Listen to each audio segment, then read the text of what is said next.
اپنی زندگی کو گزارنا ہے۔ اور اگر کوئی شخص یہ دعویٰ کرے کہ میں دنیا میں سب سے بہترین زندگی گزارنا چاہتا ہوں، تو اس کے لیے سب سے پہلی بات یہ ہے کہ وہ آقا جہاں صلی اللہ تعالی علیہ وسلم کی سیرت طیبہ کو اپنے لیے رہنما بنا لے، تو اس کا یہ خواہش اور یہ دعویٰ پورا ہوگا کہ میں نے دنیا میں سب سے خوبصورت زندگی گزاری۔ قرآن کریم نے اپنے پیارے محبوب علیہ الصلوۃ والسلام کی سیرت طیبہ اور زندگی مبارکہ کو خود اسوہ حسنہ قرار دیا ہے، یعنی انتہائی بہترین اور خوبصورت ترین زندگی اور کردار جو ہے قرآن میں حضور کی سیرت طیبہ کو ذکر کیا۔ سبحان تو اللہ۔ اب اگر کوئی شخص یہ چاہے کہ سب سے خوبصورت زندگی میں گزاروں، تو پھر اس کے لیے لازم ہوگا کہ وہ حضور کی سیرت طیبہ کو اپنا اوڑھنا بچھونا بنا لے۔ جس طرح حضور علیہ الصلوۃ والسلام اپنی زندگی میں ہر دن کا آغاز فرماتے تھے اور اختتام تک اس پورے دن کو گزارا کرتے تھے، جب انسان اپنی زندگی کو اس طرح گزارنا شروع کر دے گا تو اس کی یہ خواہش بھی پوری ہو جائے گی کہ میں دنیا میں سب سے اچھی اور خوبصورت زندگی گزارنا چاہتا ہوں۔ تو جب بندہ اس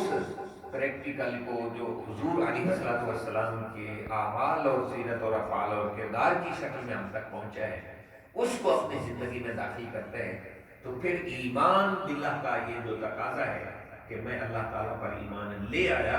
وہ یقیناً پورا ہو جاتا ہے۔ تو ایمان باللہ کے تقاضے کو پورا کرنے کے لیے پہلے زبان سے یہ عرض کرنا ہے کہ میں اللہ تعالیٰ پر ایمان لایا، پھر دل سے تصدیق کرنی ہے، اور پھر تیسرا مرحلہ ہے ان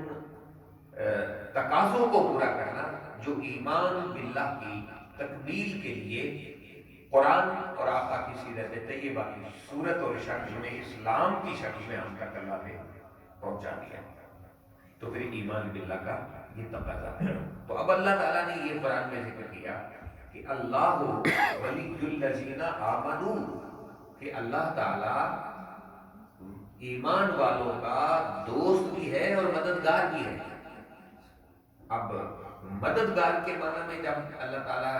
کی اس شان کو، اس صفت کو لیتے ہیں کہ اللہ ولی ہے، تو دوست بھی ہے اور مددگار بھی ہے، تو پھر جب دنیا میں کسی بھی موقع پر کسی کو کوئی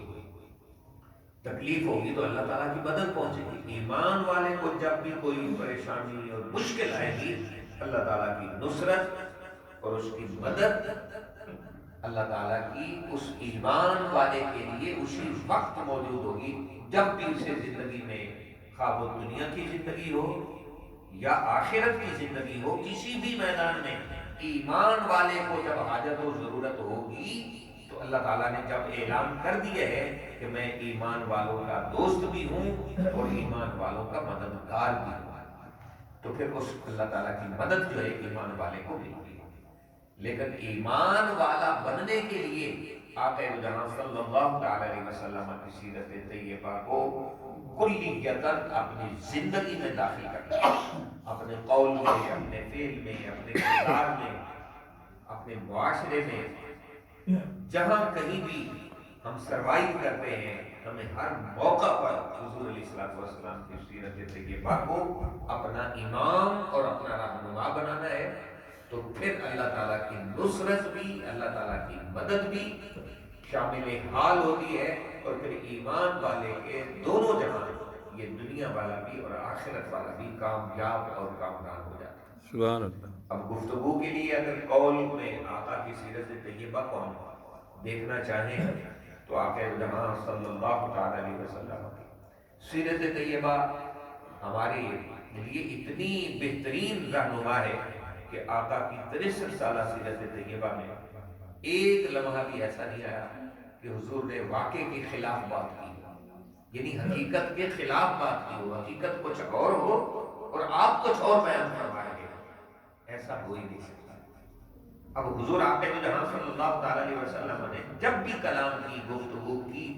حق اور سچ پر ہو رہی، اور جس کی قرآن نے خود گواہی دی، وما ینطق عن الہویٰ، کہ میرا پیارا محبوب جب بھی کلام کرتا ہے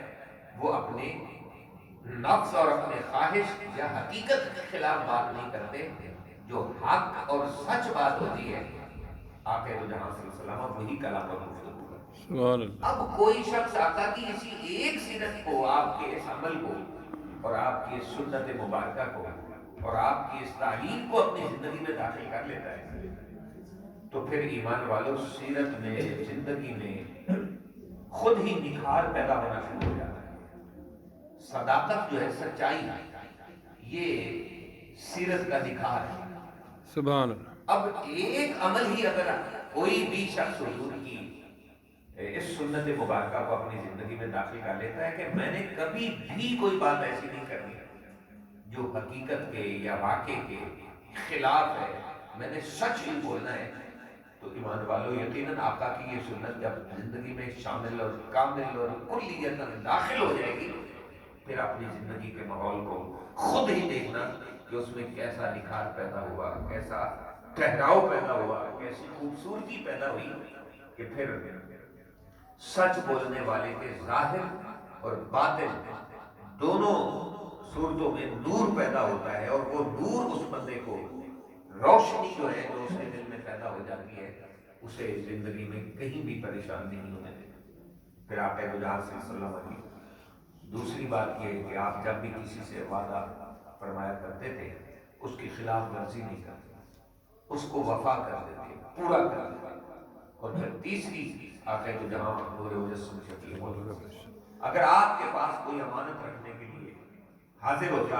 اور آقا کو معمول بناتا اور آپ کی بارگاہ میں کوئی چیز بطور امانت رکھ دیتا تو کبھی آپ اس میں خیانت نہیں کرتے۔